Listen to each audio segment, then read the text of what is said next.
¿Por qué ganó Javier Milei? Por supuesto que para responder esa pregunta hay tantas razones como personas en el mundo con sus puntos de vista. Personalmente veo al menos 4 motivos fuertes por los que Javier ganó las elecciones. Vamos al grano. Milei ganó las PASO e incluso, aunque no gane las generales, cosa que dudo, el avance de lo que Milei representa ya es un hecho. Así que, aunque no gane las elecciones, su espectro político ya ganó de todas formas. Aunque personalmente creo que si Milei asume presidente, con muy poco puede quedar muy mal parado. Y esto que creemos que es un avance de las nuevas derechas puede quedar rápidamente en el olvido, ya que los votos que capitalizó no tienen nada que ver con convicciones, racionalidad y lógica, sino con hartazgo, bronca y esperanza. O sea, emociones. Ahora sí, razón número 1. Esto que voy a decir es una lógica muy básica que la vengo repitiendo desde el 2018 y no soy el único que se había dado cuenta. Milei es la consecuencia lógica del feminismo. Y no se trata de echar culpas, son procesos que se van dando. También se podría decir que el feminismo es la consecuencia de un pasado extremadamente machista. ¿Qué significa esto? Que Milei creció gracias al avance del feminismo desde 2015 a 2019. Sí, una de las razones por las que Milei avanzó tanto es porque formó parte de una oleada cultural en redes sociales que reaccionaba tanto a las propuestas del feminismo y sus análisis como a las conductas y hechos que rodeaban al movimiento.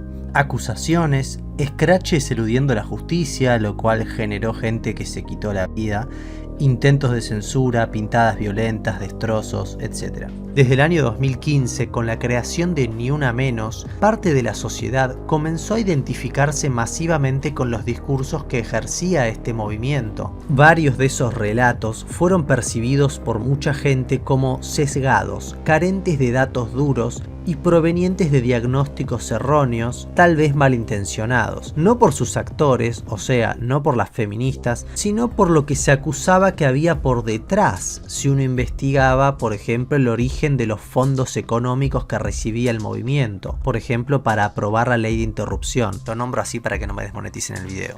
Que tiene captada a algunas feministas, o muchas, una voz hegemónica internacional que capta parte del movimiento bajo eslogans y argumentos que no se sostienen realmente. Y al no sostenerse, al carecer de evidencia, lo que en verdad están generando es una reacción, los famosos reaccionarios. De hecho, hace poquito en Brasil, un hombre escribió un libro acerca de las últimas 3 elecciones en Brasil. Su investigación determinó que Bolsonaro ganó con ese discurso violento por un 10% de mujeres que cambiaron su voto tras una campaña en la que se difundieron fotos de feministas haciendo sus necesidades en las calles, violentándose o mostrando sus partes íntimas con eslogans violentos. Nosotros desprezamos a capacidad de inteligencia cibernética de la extrema derecha. Nosotros tuvimos algo como 200 marchas espalhadas por grandes ciudades. Algunas de las marchas de las mujeres con cientos de millares de personas. Fue lo mayor, sin duda alguna, lo mayor movimiento de expresión electoral espontáneo, que no estaba vinculado a ningún partido específico. Pero estas marchas de miles y miles y miles de personas fueron derrotadas en las redes en los días en que pasaban. Fue algo impresionante porque vídeos como este circulaban con mujeres a defecar en las calles, con mujeres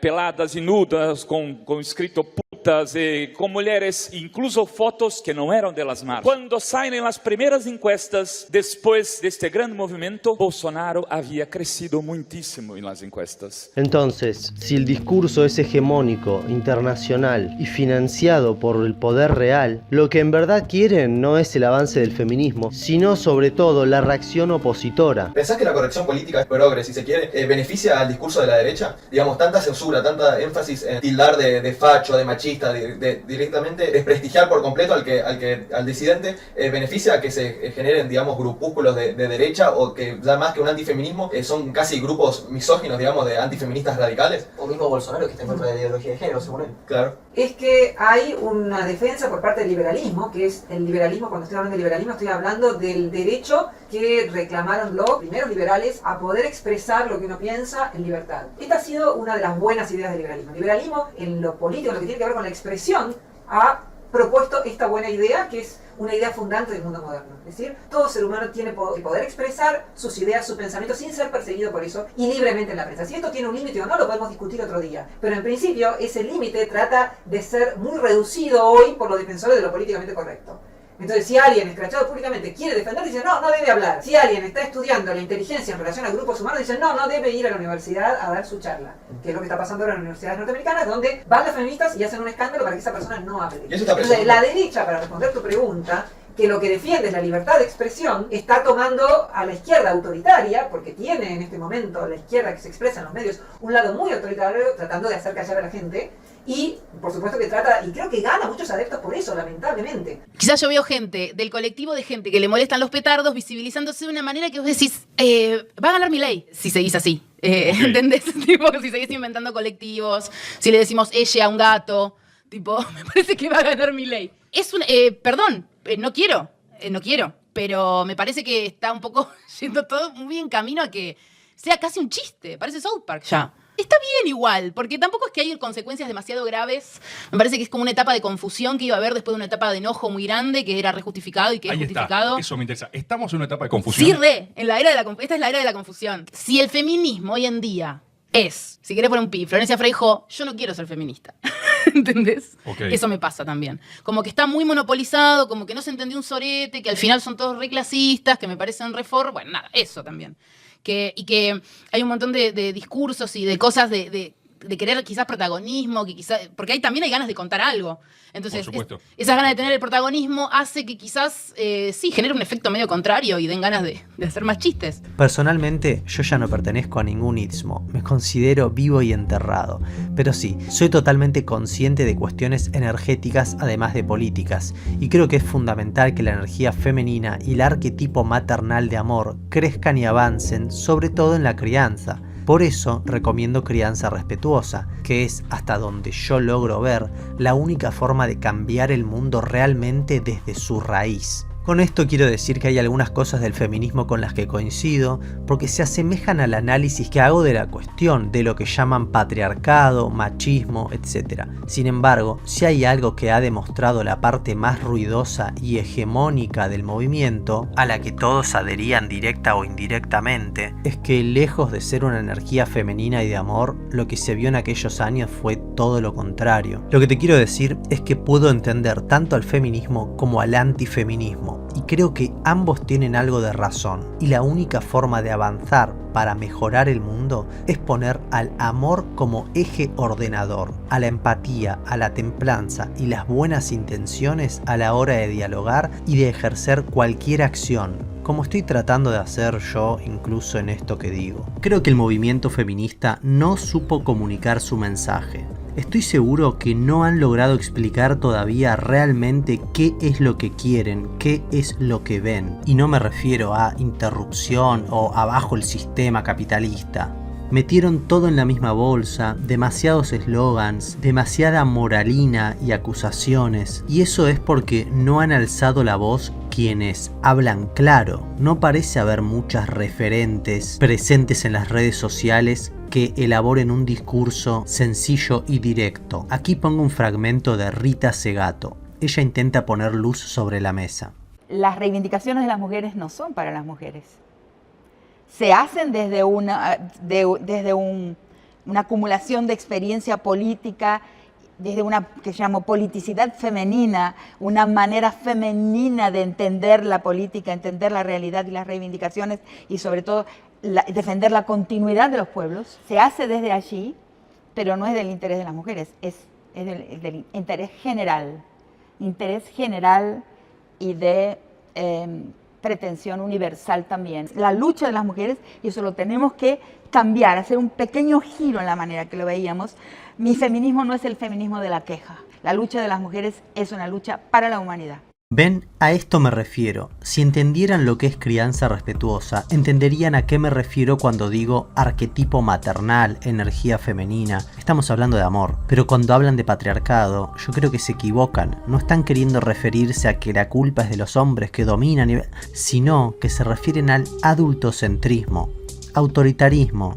Y por otro lado, ¿saben cuál es la diferencia con el bando contrario? que ellos son contundentes, tienen una hipótesis clara que la pudieron sostener con pruebas, tienen frases concretas y una estrategia a seguir.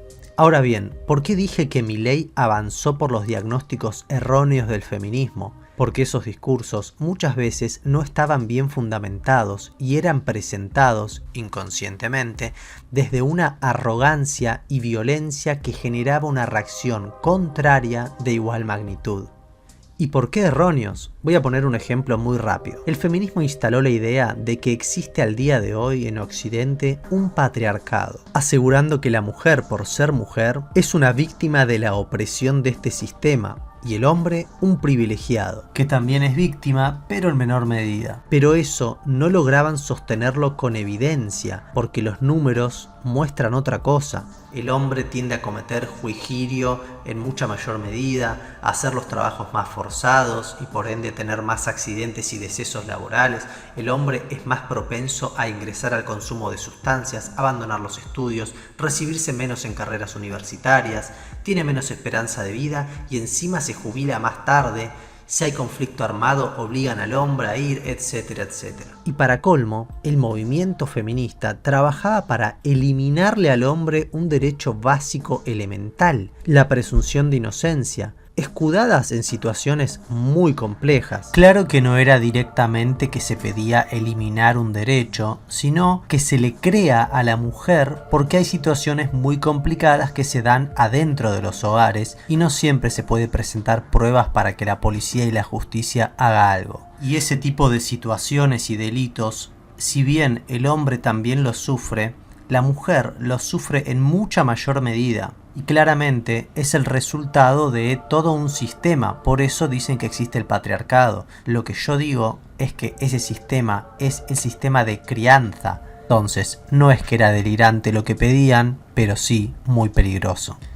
De hecho, en este momento se está realizando el famoso juicio a los muchachos que supuestamente guionaron a una chica en plena luz del día en Palermo. Gran parte de la sociedad repudió el hecho, compartiendo la cara de los muchachos, escrachándolos por todos lados y están detenidos hace más de un año. Los medios ya los juzgaron, la sociedad también. Sin embargo, cualquier persona que se siente a investigar el caso y mire los videos por los que se los acusa, puede darse cuenta que los testimonios no tienen nada que ver con lo que se ve en imágenes. No digo que no haya sucedido el hecho, estoy diciendo que no existe ni una sola prueba contundente y por el contrario, toda la evidencia muestra la inocencia de este grupo de pibes. Pero ¿quién se anima a decir esto? ¿Los jueces se animarán a respirar profundo y mirar las imágenes? Porque realmente estamos a punto de conocer uno de los casos más turbios de la historia reciente respecto a encarcelar inocentes. Entonces queda muy claro que desde un punto de vista político es muy evidente por qué creció tanto el bando contrario al feminismo, al progresismo y a lo políticamente correcto, que te lleva a tener miedo de decir cosas tan obvias como miren este video, se ve todo lo contrario a lo que dicen que se ve. Pero en conclusión, si una mujer denuncia, el hombre tiene que ser detenido instantáneamente. Con esto no digo que sea el hombre el más oprimido, ni que los datos sean lo único importante de este tema, porque es absolutamente relativo todo, ya que abarca filosofía y espiritualidad a niveles muy profundos. No existe un sufrinómetro a ver quién la pasa peor. Quizás el hombre se juijuida más porque no suele tener hijos, y si los tiene, no se responsabiliza o no siente esa responsabilidad biológica tan fuerte que siente la mujer, por lo cual quizás la mujer no se juijuida porque tiene hijos y prefiere continuar sufriendo pero no marcharse. Puede sonar rebuscado, pero los estudios científicos solo consideran lo cuantificable por su método y dejan de lado variables que no son consideradas porque no pueden abarcar todo lo existente. Yo personalmente tengo mi opinión al respecto, pero prefiero no compartirla. Al menos hoy. Lo que estoy diciendo es que al atacar discursivamente de esa manera, apoyando eslogans como el guionador eres tú, suerte al macho, etc., era lógico que aparezca del otro lado una reacción opuesta para contrarrestar esa avanzada, que además terminaba sus manifestaciones generalmente intentando destruir cosas, pintando edificios, etc. Esa reacción vino de la mano de personajes como Agustín Laje y Nicolás Márquez, con su libro El libro negro de la nueva izquierda. Perdón, hecho en Estados Unidos. Quienes con un discurso de derecha y modos violentos de manifestar su estrategia política generaron una multitud de fanáticos ahora cargados de la información que estos les proveían con sus investigaciones. De un lado, la izquierda feminista estaba respaldada por la televisión y radio, que compartían un modo de pensar alineado a la agenda feminista. Del otro lado, la derecha, en Internet, como reacción opuesta. Y para sorpresa de nadie, Internet, a medida que pasa el tiempo, cada vez toma más relevancia en la cultura de todas las sociedades del mundo, por lo cual, mientras el feminismo operaba desde los medios tradicionales, a través de periodistas, políticos y artistas que se manifestaban también en Twitter, el antifeminismo lo hacía desde un medio de comunicación con mayor proyección de crecimiento: las redes sociales. Y vos dirás, ¿qué tiene que ver Javier Milei en todo esto? Milei encajaba perfectamente con esta nueva derecha surgida de las redes sociales. Básicamente se juntaron los liberales con conservadores de derecha y el resultado fue la conquista de millones de conciencias, sobre todo jóvenes, que habían crecido en un escenario perfecto para adherir a este movimiento de nueva derecha. ¿A qué escenario me refiero? Para el año 2016, cuando Milei comenzó a tener relevancia en la televisión, ya habían habido al menos 4 años de operaciones mediáticas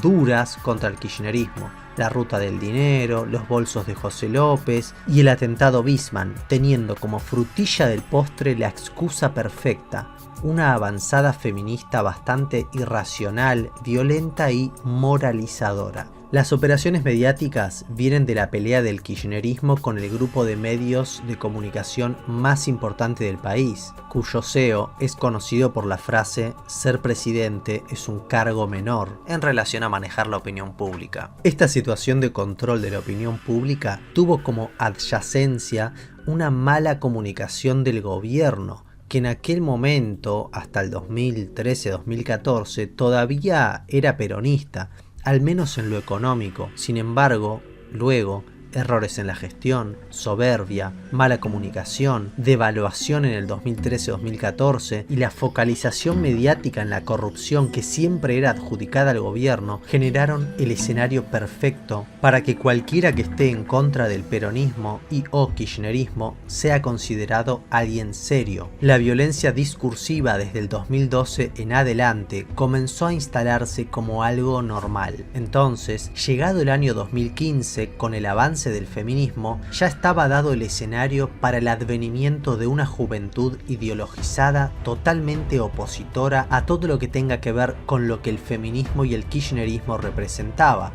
Lo concreto es que en este proceso de crecimiento del antifeminismo y antiizquierdismo se estableció una relación directa entre todos estos actores de derecha que querían un cambio bien concreto: basta de zurdos, basta de cucas y Macri no es suficiente.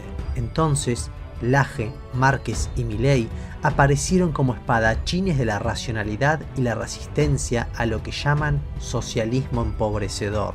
También podríamos sumar a muchos influencers, entre los cuales, me avergüenzo, pero yo estuve incluido durante un tiempo. Pero los más masivos eran Emanuel Danan y El Presto. Incluso quiero mencionar a feministas disidentes de izquierda, como Roxana Kramer de Feminismo Científico y Valentina Ortiz, hoy la entropía de Valen, ya convertida directamente al mileísmo. La nueva derecha que se iba conformando en Argentina a los pies de Agustín Laje y Nicolás Márquez desarrollaron su actividad política en base a los intentos de la izquierda de moralizar a la sociedad, muchas veces queriéndose llevar puestos derechos elementales. Ya hablamos de la presunción de inocencia y podemos también mencionar su intento de legislar el habla. Porque si bien al preguntarle a una integrante del movimiento qué pensaba sobre hablar con la letra E, por ejemplo, ellas, seguramente te hubiera dicho que sería más correcto y que cada quien tiene libertad de hacerlo o no. Sin embargo, muchas personas fueron tan extremistas que se llegó a decretar en ciertas universidades de otros países que había que hablar de tal o cual manera o podías ser sancionado. Incluso llegó a haber muchos proyectos de ley en varios países para encarcelar a quien no hable como el Estado dictamina, lo cual sienta un precedente absolutamente peligroso por su grado de autoritarismo dictatorial. En palabras simples, desde el feminismo se generaron todas las excusas para que la derecha crezca. Y en esto te recomiendo que vayas a ver mi video Generación de Cristal, Milei, Laje, feministas, etc. Porque vengo hablando de esta lógica hace mucho tiempo. Obviamente en lo que fue la batalla cultural contra el feminismo, Laje, Danan, Márquez y bueno, quien les habla durante un tiempo, nos aprovechábamos de falacias del hombre de paja al tomar lo más absurdo e ilógico de los reclamos de algunas feministas para adjudicárselo a todo el movimiento. Entonces, si una mujer o 2, 6 o 20 en algún lugar del mundo hacían un reclamo estúpido, como cuando una concejal de España dijo que el aire acondicionado era machista, los detractores se alimentaban de ello para captar fieles atentos a su actividad, fanatizados por lo que llamaban datos duros. Es decir, la nueva derecha se adjudicó el monopolio de la verdad. ¿Por qué? Porque la izquierda se había adjudicado también el monopolio de la moral. Claro que las feministas racionales no hacían mucho para despegarse de la cantidad de cosas que en nombre de su movimiento se hacían. Tampoco se presentaban a debates, mucho menos copaban las redes sociales, ni se alarmaban porque algunos grupos se comporten como un intento de nueva guerrilla infantojuvenil. Es decir, el avance del feminismo quiso generar una nueva cultura, nuevas leyes y consensos sociales, pretendiendo dar su batalla copando las calles, a la antigua. Pero el bando contrario respondió a la batalla en internet, y el movimiento feminista subestimó totalmente el poder de las redes sociales. Se podría decir que nunca entendieron el combate, por eso nunca se presentaron. La batalla cultural por ahora la ganó la derecha, sencillamente porque la izquierda no quiso adaptarse a la modernidad. Recién ahora lo están haciendo. Ojo, no estoy diciendo que si la izquierda hacía lo mismo que la derecha en las redes hubiera ganado los debates a nivel relato, pero podríamos habernos enriquecido intelectualmente, acelerar el proceso y hoy quizás tener 3 bandos: la nueva izquierda, la nueva derecha y los que queremos conciliación, negociación y considerar la mayor cantidad de variables para ejercer acciones que beneficien más de lo que perjudican a los humanos. Las primeras 2 posiciones en realidad se las puede encasillar mucho mejor como progresismo de izquierda y liberales de derecha. En aquel momento yo pretendía cambiar el curso de la historia, creando un feminismo con conciencia, es decir, un feminismo que no genere el avance de la derecha, o sea, no darles ni una excusa, utilizando la lógica y la conciliación, o sea, la negociación. Por eso había empezado a escribir el libro blanco de la nueva era cultural, también en respuesta a el libro de Agustín Laje, el libro negro de la nueva izquierda. Pero era un proyecto para el que quizás no estaba listo todavía, o tal vez era algo demasiado ambicioso que no era parte de mi esencia, no sé. Personalmente acabo de aprender que estos procesos son largos y recién ahora la izquierda está empezando a dar la batalla. Imagínense lo que falta para que la tercera posición tenga relevancia. O sea, la única ventana que podría abrirse sería cuando primero falle la derecha, luego gobierne la izquierda y falle, y ahí quedaría abierta la puerta para la tercera posición. A menos que, claro, se acelere el proceso. Yo creo que el paradigma de crianza respetuosa es fundamental para el nuevo mundo. No porque haya que ir y estudiar a las psicólogas que enseñan sobre ese paradigma, sino por lo que representa lo que enseñan. Es el amor y el respeto como eje ordenador, a través de la validación de emociones, o sea, no negar ni reprimir lo que sentís y pensás, como tampoco aceptarlo sin más, y no negar ni reprimir lo que siente y piensa el otro, como tampoco aceptarlo sin más. Eso te conduce a una posición para negociar y avanzar hacia un mundo mejor. Y para que sea un mundo, o sea, la totalidad de todos los humanos sea mejor que lo que es ahora, estamos hablando de que la mayoría deberían criarse con ese eje ordenador del amor y el respeto. Si te interesa el tema, anda a mis otros videos. Hoy Todavía estamos en el inicio de la batalla cultural que empezó en 2015-2016. Yo pensé que iba a ser todo más rápido. En conclusión, la derecha ahora está organizada atrás de Javier Milei, y la forma en que este ascendió fue por el nexo que le trazaron Agustín Laje y compañía. Pero claro, considerando también que Javier contaba con las constantes invitaciones a canales de televisión, ya sea por intereses políticos de los dueños de los canales o porque Milei daba rating, ya que 2016, 17 y 18 fueron los años en que más violento se ponía insultando en la cara a todos. Y así, comprendiendo que Milei surge como una reacción opositora a la frutilla del postre de un proceso político que se fue transformando por la fuerte oposición mediática, es decir, como reacción al feminismo, podemos entrar al punto número 2, es decir, la segunda razón por la que Milei logró ascender: un excelente trabajo de marketing. Pero para profundizar en eso te propongo que hagas lo siguiente. Primero, suscríbete al canal, después toca la campanita que aparece. Ahora dale me gusta al video y por último, comentame acá abajo qué te parece. Si querés hacer más de un comentario me ayudarías mucho. Y si querés ayudarme aún más porque te encantó el video, compartilo en grupos o a personas que pueda interesarle este contenido. Saludos y hasta la próxima. Te espero en el próximo video donde hablaré de las otras razones por las que Milei ganó las elecciones.